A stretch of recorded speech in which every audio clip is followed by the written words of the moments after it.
Welcome to the Celtic Way Morning Briefing Live. I'm Tony Haggerty, Haggerty 10, you know the drill, the handle, and I'm joined by Sean Martin at Sean Martin TCW and Alison McConnell. You can tell by the big cheesy grins that Celtic clearly won against Rangers at Ibrox on Sunday. The housekeeping bit, Sean will do that first.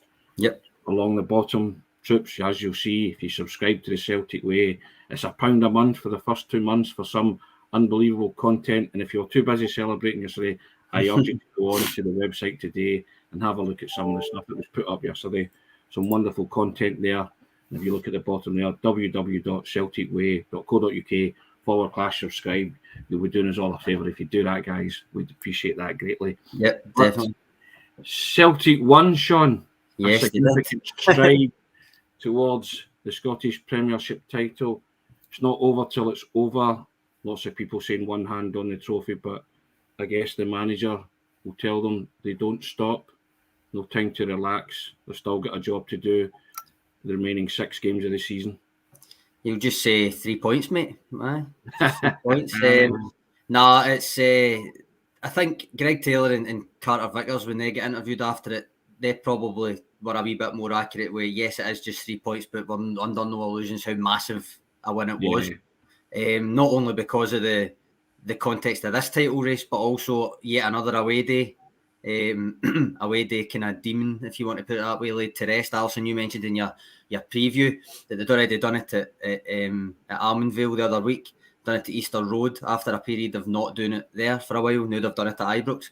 And it's just, again, it wasn't, I wrote in my piece after it wasn't a vintage Postecoglou performance, but I still consider it a Postecoglou performance because of the way that they approached it, the way that they played. And ultimately, all right, the goals never came through like ingenuity or anything, but they all do count. And I'm sure we'll come to the actual goals in a minute, where I'll talk about the set piece aspect a wee bit again.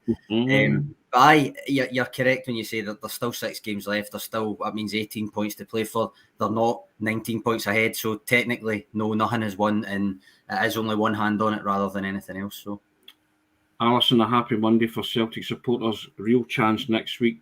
If they beat St Johnstone, they can go 9 points clear and ramp up even more pressure. But I think Ange touched upon it yesterday. There was a resilience and a steel and a character about Celtic yesterday after the most dreadful start. Yeah, I think so. I think they recovered their composure after a really fraught start. I think Rangers came flying out the traps, got the early goal. You know, obviously the weight of the crowd behind them. I thought Celtic did very well just to find themselves again. And amongst that, I think Callum McGregor, I think you can attribute hugely for dragging them out of that and just getting them back onto a solid footing. But yeah, I think it's a 6-point gap. What I thought was particularly telling after the game yesterday was just the body language, the reaction of Rangers players. I think lying on the ground, it almost felt like a cup game. You know, I think everyone is under no illusions. It's a fairly seismic result. It doesn't deliver anything yet, but you would have to say that it's Celtic's really to lose. I think they're very much in the driving seat. That's 32 games now, unbeaten in domestic football across this run, and I think you know enough of Ange Postecoglou, I think, to get the philosophy of, you know, you're going to go right to the end, you're going to really put your foot to the floor and keep motoring on, and I think he'll be keen to stress, you know, just don't give any encouragement, don't slip up to give any glimpse of hope to anyone. Just try and make sure that you're banking points, playing well, and you're motoring on. Yeah, I mean, Sean, a lot of people were, mentioning 2005 when Celtic went to Ibrox and won, and then lost the very next week to Hibernian. I think they went 5 ahead with 4 to play. We all know what happened then, but there just seems to be there seems to be a purpose about this Celtic team and the manager that just he'll not allow that to happen. No, I can't see him allowing that to happen. You never know what will happen, obviously, but there's plenty of evidence both ways that leads can be thrown away. It probably doesn't do that much to dwell on it. I'm saying that as a guy who literally published a retrospective on the 2007-2008 running on the site yesterday. Is kind of so that's probably not for me to have actually said that, but it is a case that you can't really look further back. It's different teams, different players, different managers, different situations and stuff. But I take your point. It is very much a kind of concentrate on what's in front of you. And as Postecoglou's been doing it all season, and you know, I've been saying about his clarity of message paying off, and the kind of resilience he was talking about was doing obviously what he's asked him to do, even when it's going against him and even when they're under pressure. And the same thing applies when it's the way that he's talking about this league campaign. He's not going to change that message, because if he changes that message and says, "Oh, that's it, done now," and all that, I mean, what is that going to do to the players? So, sure. He'll definitely continue to plug away with that. Next game's the most important and all that. And all right, it's a platitude, and even if it's Ange Postecoglou saying it is still a platitude. But the way that you go about your business makes it not one. And so far, that's not been a platitude for Celtic. Alison, we'll talk about individual performances. Great team performance, obviously, to get the result. But I mean, try to single out some players, but Cameron Carter-Vickers, Starfelt, Taylor, McGregor, Rogic, Maeda. I mean, those players stuck out to me. All of them were superb yesterday. I don't know if any others make the cut in your eyes, but that's kind of the ones that, for me, were standouts yesterday and dragged Celtic over the line. Yeah, I think I mentioned just a few minutes ago, I thought Callum McGregor was just so important for Celtic recovering their poise, just recovering a bit of composure after those frantic opening minutes, because Celtic could easily have folded. I think they could have lost a second goal very quickly.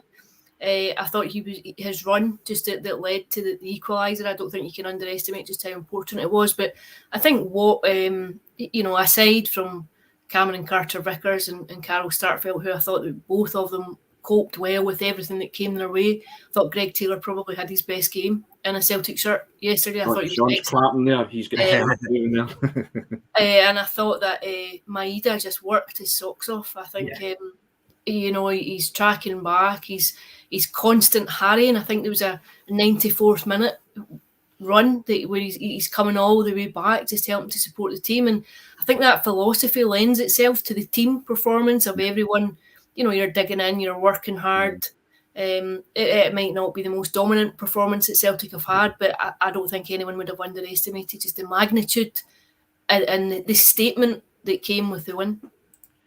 Sean, Daisen Maeda, he's played a Japanese season. He was the top goal scorer, and as Alison said there, he was outstanding. He just chased and he harried. We touched upon it and said why we would include him, because he's just a pest. He also probably should have won a penalty in my eyes as well. I thought it was a penalty when McGregor clipped him and he went down. But just a team performance, a man who went out there to do a job for the team. Yeah, I mean, I said to you, Tony, on Friday, I really wanted to see him in a derby game up against Tavernier to see how Tavernier dealt with him. I don't think Tavernier dealt with him particularly well, but I also think when Jota and him switched sides, I don't think Bassey dealt with him particularly well either. And then on the occasions that he popped up through the middle, he caused havoc as well. So I genuinely thought it was another really, really impressive performance from Maeda. Again, the only thing, sometimes his first touch lets him down in big situations, but even that, I agree with you. I think his touch was there for that penalty incident. He did round McGregor for me.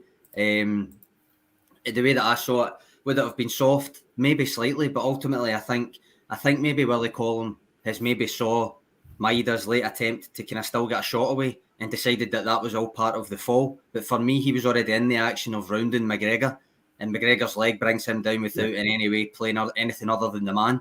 So I think it probably was a penalty for impeding the opponent without playing the ball. But aside from it, I mean, I had a wee quick look at the stats and stuff. Him and Giakoumakis, the two of them had almost 50 pressures and stuff like that, not between them each. And it was just relentless as always. And I thought it was outstanding. There was other people there, obviously you mentioned. I'm sure we'll come to. There's plenty of comments, including for someone that I've often backed up. Taylor. I thought he had a great game. Couple of ones, including you, Alison, just before we come on, saying you thought it might have been his best game for Celtic. I would point out that this is further to back him up, really, obviously, but his best 3 games this season, for me, have been Rangers at Parkhead, Rangers at Ibrox, and Hibs in the Cup final, which is arguably the 3 biggest games of the season. So I think that should go a long way to kind of if not silencing, then certainly quieting his critics for a wee while. Alison, we spoke just off air before we came on, and you said you thought it was a penalty. One of these things that I hate, Sean, you mentioned is a soft penalty. I'm on the kind of it's a penalty. I know, you know what I mean. I don't believe in soft penalties, but you agreed, Alison. You thought it was a penalty as well, and you've also flagged up Greg Taylor's performance as Sean. Sean was always going to flag it up, but those two guys are worthy of a lot of mentions today, aren't they? Yeah, just for the penalty incident, I thought again, just to echo what Sean just said, I thought there was sufficient contact to impede him. I did think it was a penalty. In the same way that I thought maybe a potential one with Goulston, you know, and Carter Vickers, when the two of them are kind of grappling with one another's shirts, and then, you know, you kind of, when you see the still of it, you think, you know, there's a decision sometimes, I think, to be made. But in terms of Taylor, yeah, I thought he was excellent. I thought he's really grown into the season. I think he looks a bit more relaxed, if that makes sense. I don't know if that comes with just playing regularly, playing in a winning team, just finding a bit of confidence, feeling the confidence just of the manager, and the fact that it's reflected in the fact you're playing every week. I think he looks more composed, more comfortable, but hey, I thought he was excellent yesterday. I really did. Do you know, Alison? I think part of it, and I think this goes for a couple of players, is I've talked about this before, the kind of importance of identity. I think it makes a massive difference when you know exactly what you're expected to do when you go out, and more than that if you try and do it and it doesn't come off, the manager's not going to throw you under the bus after it. He's going to say, well, I've told him to do that, so it's on me, that kind of thing. It's obviously within a system, so it's not freedom in the sense that just do what you like. It's freedom in the sense that you're not going to be held ultimately culpable for it if you try and do it and it doesn't go right. And I think that's what he's I think you're seeing it with Taylor, I think you're seeing it with Ralston, and I don't think it's a coincidence that it's those two players you've probably seen it most with this season. Tom Rogic, discuss. Unbelievable, wasn't he? Let's be honest, he's just a big game player now for Celtic, and he turns up and gives you those moments for however long he's on the pitch. I was quite surprised to see him be substituted, but again, the manager's called it bang on, hasn't he? From starting him to taking him off and just shoring up when Beaton came on. Yeah, I think the fact he'd carried an injury too. I don't think we ever really learned the severity of it after the Ross County game. So I think you don't know really where he is in terms of his physical shape, whether or not that, you know, there was always a conversation beforehand, you know, play an hour or what have you, and then come off. But I thought his contribution, I don't know what else you can say about Tom Rogic. I think he's a very elegant footballer. I just think he has a knack. It's not a knack, it's an understanding of the game. I've been in the right place at the right time, and I don't think you can underestimate either how difficult that finish is, you know, when he just takes it on the half volley, I think. But I thought he was excellent. I thought he had a very, very strong game, and then when Beaton came on, I think it just helped solidify that area of the pitch when Celtic were under a bit of pressure. The Rangers, I think you would have anticipated Rangers pretty much throwing everything at it as the game went on, because you know what is at stake in a game like that. So I think it was a sensible move.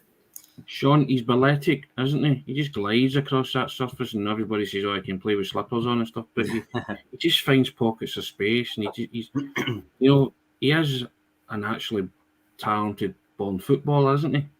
Aye, and I think it's important to note he also does pull his weight in the kind of the pressing stuff as well. Like, it's often overlooked a wee bit, but I thought he had a really good first half. I thought before he came off in the second half, he'd kind of faded a wee bit. The only criticism I'd have had of him in the first half was his finishing for the other two chances. All right, maybe the second one there was two defenders and it hit both of them. All right, fair enough. But the other one, blazing it over, I thought he could have done better. So that's why he got a 7 rather than an 8 from me, to be honest. But Sean. It was nitpicking because he did have a good game, and I think Alison's right to highlight Beaton when he came on as well. I thought he played his part. I thought it's actually the subs in general. All right, Matt O'Reilly get subbed on and then subbed off because he got an injury. Abada caused them all sorts of problems. Should have had a goal. I thought the fact that he had those subs to come on, as I've obviously been harping about all season, it's night and day when you've got that. When you've got those options available to come off the bench, as opposed to the first game at Ibrox when they were still kind of getting his team together and all that, and it was his Miller Soro and Adam Montgomery were the 2 players to come on. Yeti sat on the bench and all that. It's night and day, and I think you can see he's not only using his subs better, but the fact that they're there to begin with means that he's got the opportunity to use them better. Yeah. Now, we can't ignore it, Alison. An unsavoury element yesterday to the game as well, with bottles being thrown onto the park and Celtic players dodging missiles and the Celtic physio having to have stitches and a nasty headwind that you probably saw. It was all over Twitter last night. It's just unacceptable, isn't it? It's unacceptable and cretinous behaviour at a football ground. Yeah, I think it's appalling. I think it's idiotic, it's moronic, it's whatever adjective you can come up with that, but I just think it's insane. It really is. I think there's no place for it. I think there has to be sanctions on the back of it, because I think it's probably the only way to eradicate it. I think you know how it works at big grounds and the police identification system and the scope they have to zone in and identify where bottles are thrown from, and then work with the club to work out who had that ticket, who was sitting in that area. And I think then it has to be a lifetime ban minimum for any culprits found. And I think as well, you're getting to the point where you're maybe going to have to hold clubs to account too, if you really want to wipe it out and eradicate it before someone ends up with a bad injury. Now you're thinking, if Joe Hart doesn't see the broken glass, if you go on and someone slides across the grass, it's pathetic. It's truly pitiful behaviour, but I think you have to be seen to come down on it as hard as possible. Shauna, I applaud Joe Hart for actually, as Alison said, they're spotting it in the first place, but refusing to go in the goal and let the game commence until it had been dealt with. I mean, what else do you expect him to do? You can't very well just go, all right, it's no bother kind of thing. But I mean, it is a disgrace. David Bradley put his comment on the screen and he said disgrace. It is a disgrace. There's no other word for it. Equally, not a peep from Ibrox from what I can see, which I think speaks volumes about possibly the composition of things at Rangers in terms of the club and their fans, I'd suggest. Let's not lie, same with the Billy Boys getting an airing, as you, me and my dog could have predicted before the game. There's no excuse for any of it, and the silence to me comes across as if it is one. Yeah, and Alison touched upon it there about sanctions. Do you know how you could eradicate this? Dock points. Yeah, I completely agree. You would eradicate that from any ground if any club is found guilty of singing songs and indulging that behaviour. Can you imagine winning that game and then being docked points because of the behaviour of your fans? Yeah, it brings back into question the whole strict liability argument, doesn't it? Yeah, but yeah, and I see the pros and the cons of it. But I think when you get to a stage when you're talking about glass being thrown onto a pitch, I think you're very much in the realms of saying you have to take the strongest measure possible. And I would agree with you. I think in actual fact, Celtic would have been quite entitled to walk off the pitch yesterday. I think Joe Hart would have been quite entitled to say, we go off, we come off the pitch, and until it's cleared. And I think there's an argument to say that the referee's entitled to stop the game and say, we have another instant like that, we're abandoning the game and you forfeit the points. Yeah, without a doubt. I mean, I've always said that about the strict liability, that the biggest sanction and the biggest sanction that clubs would understand is the docking of points. And now, as you say, when you see that yesterday, you can understand why you'd maybe look at something like that, Sean, wouldn't you? I mean, the strict liability thing is a debate probably for an episode of its own, to be honest. But I mean, I can't put it any other way than what I've just said about it. There isn't an excuse, and the silence, as always, to be honest, is deafening on it. Indeed. Now, but it was a happy Monday, Sean. So we're the let's go. That's what I'm going to say. Let's go back to the game. Let's go back to the game. I mean, as I said to Alison at the start, they now have a chance to go 9 points ahead on Saturday, if they beat St Johnstone or by beating St Johnstone. And Callum McGregor said in his interview yesterday, it's now foot to the floor. You get the feeling that these guys want it wrapped up as quickly as possible as well, don't you? Yeah. I mean, sorry, Alison. I've just got to say, you've got to remember there's also the overarching treble talk as well that they don't want to talk about just now, but ultimately that's still there. I think seen Chris Sutton on his radio show saying if they did win the treble, it would at least be on par, if not better, than the Martin O'Neill treble in 2001. Not sure I agree with that, but it's still there. There's a cup semi-final still to come. Rangers will be looking for revenge in that, arguably more than they will in the league game. So that's all still to come, as much as the kind of next game at a time thing is obviously the mantra. Alison, your thoughts now? Yeah, I think you get to the point in the season where you know you're running out of road. You know, if you slip, it's very difficult to recover. So I think it becomes a case of bank the points as quickly and as assuredly as you possibly can. And I think Celtic now know what it brings. They know what it delivers. And I think that just helps your focus. I think it just becomes a case of concentrating on the game, banking points, and you know that very, very quickly now you get your reward for it. Sean, I don't think Celtic will face much more adversity in terms of what happened in the first couple of minutes at Ibrox yesterday, or the first 5 minutes. And they've come through it. They played themselves back into it. Alison touched on it. McGregor marshalled it brilliantly. And, you know, is there an argument now to suggest that Celtic, you've just touched upon it there about treble talk and all that, can they win all three in the trilogy? Aye, I don't see why not. I mean, that tends to be my answer when you ask if Celtic can win something. I'd just mathematics, yes, but we'll see kind of thing. But no, I mean, there's a few things going on to answer that, I suppose, and each game is its own arena, if you know what I mean. And it doesn't matter what's gone before it, Alison. You're always fond of pointing out that the form book actually does matter for a derby. It's not just a platitude to say it goes out the window kind of thing. And that will be the case by the time the other games roll around. So you see what happens in between as to how they approach it. But I think with the first couple of minutes at Ibrox, I mean, how many times have I sat here and says to you that the resilience that Ange is talking about isn't just sitting at the 18-yard line and heading it away and all that. All right, they actually did do a bit of that come the end of the game yesterday. But that resilience has always, to me, been playing their football when stuff goes against them, when it's not really going for them. Now, first couple of minutes at Ibrox yesterday, especially when Rangers scored, I thought it's actually they're looking as if they might be a wee bit overwhelmed here. That's why, to me, it was so important that McGregor done what he done and that they scored off the back of it, because after that, it was a different game. Celtic did play themselves back into it properly, but you cannot underestimate McGregor's influence on that. Yeah. And that's what I mean, Alison. It's just that adapting to a different set of circumstances. Celtic played a different game yesterday. You know, when they went 1-0 down, went 2-1 up, and then, you know, they had to defend a lot, but they still came through it. That's what I'm saying. And these guys will take such a surge of confidence from that to see it over the line now. They will now be thinking that they can go on, win the next two matches against Rangers, and also, as David Ferguson says here, believe that the treble's on as well.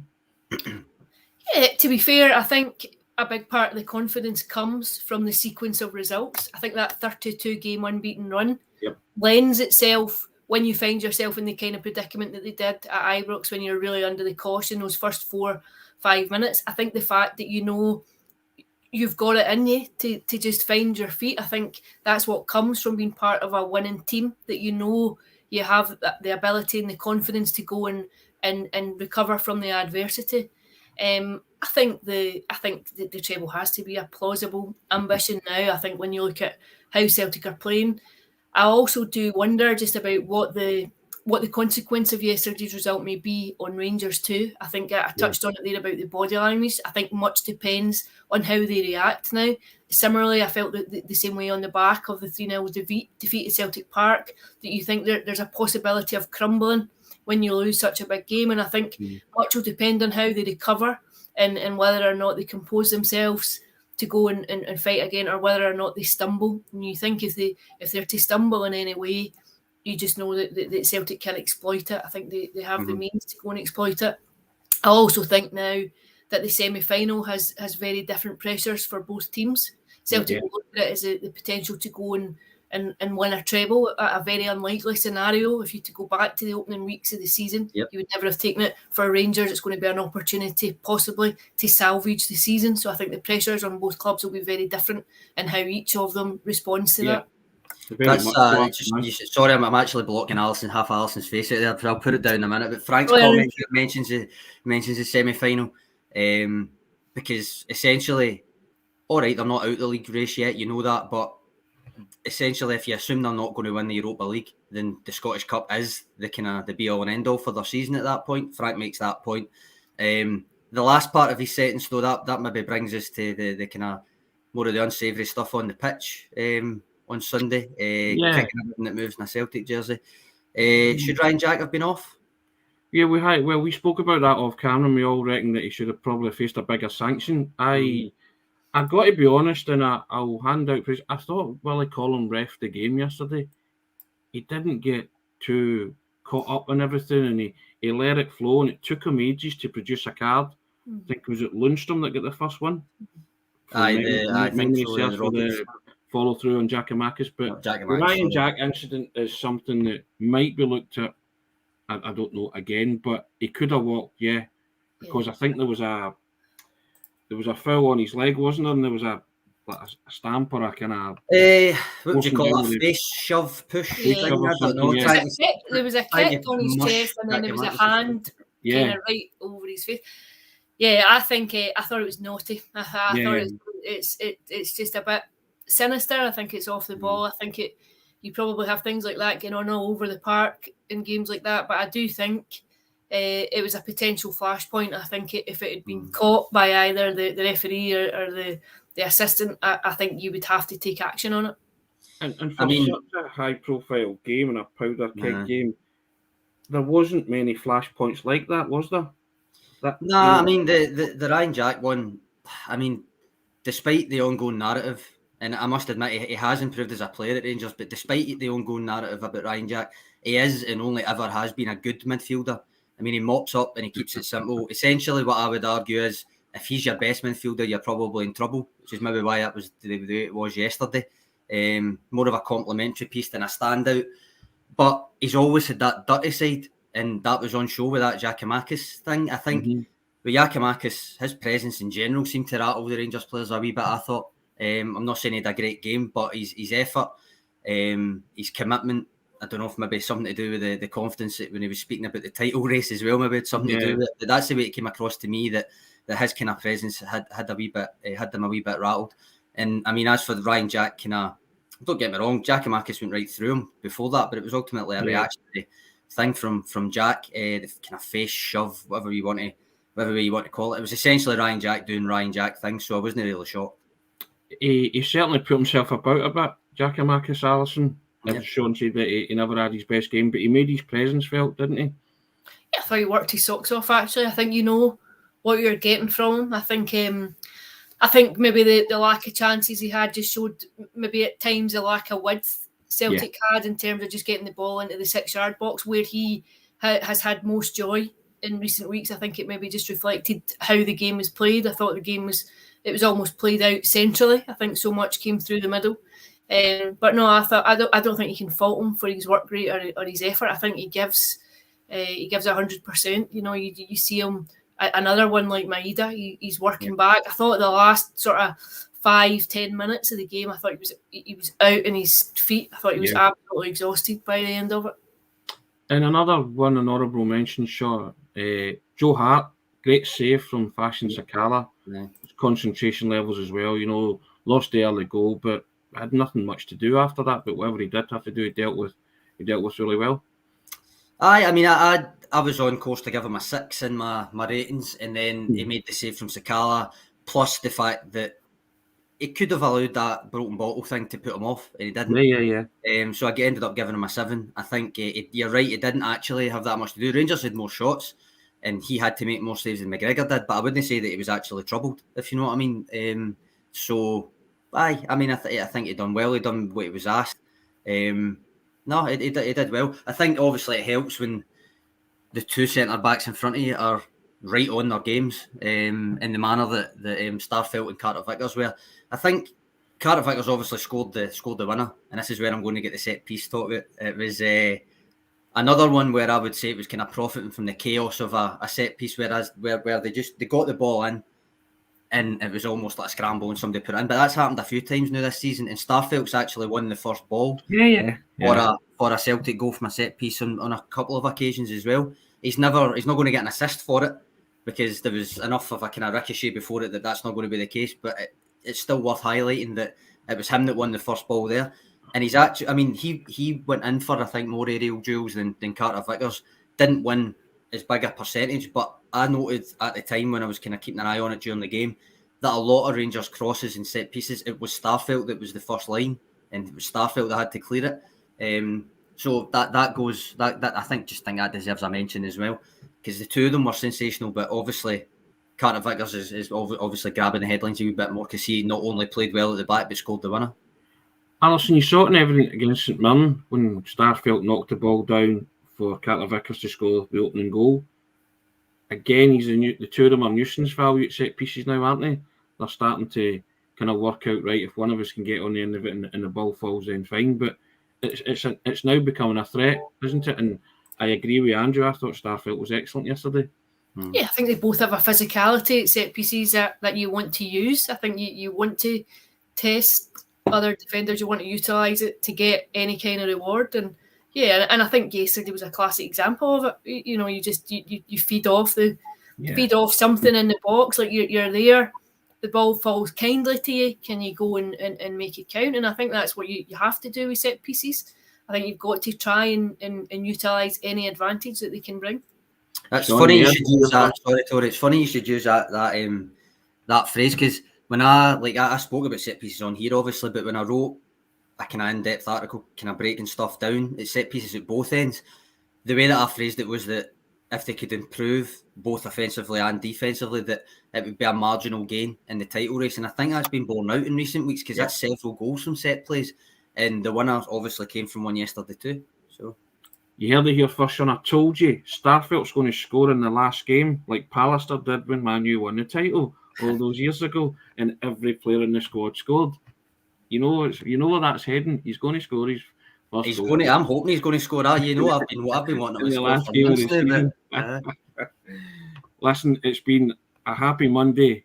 It's been excellent. Everybody basking in the glory of Celtic's Glasgow Derby win at Ibrox against the odds as well. And in fact, one more thing we'll touch upon, Sean, the 700 fans that were there.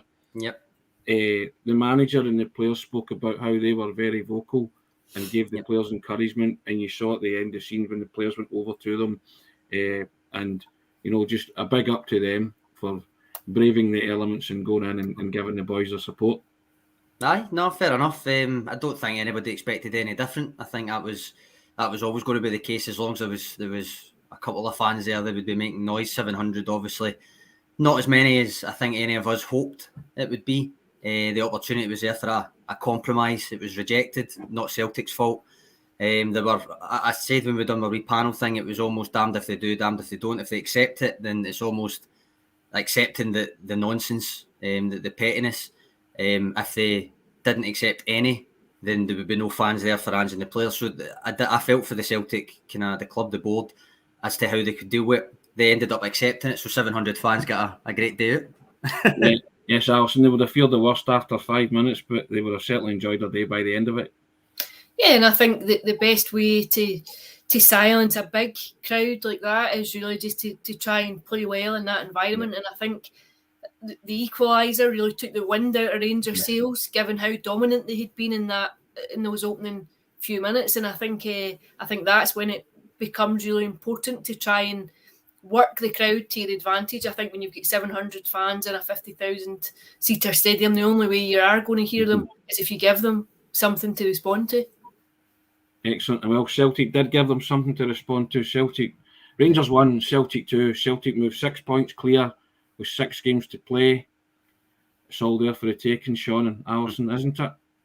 Certainly is. Thanks for your contribution, guys. Really enjoyed that today. We went over time a wee bit, but we had a lot to talk about. That's allowed. A lot to talk about and a lot to discuss. Alison, thanks a lot. That was great. Take care. Cheers, Tori. Cheers, guys.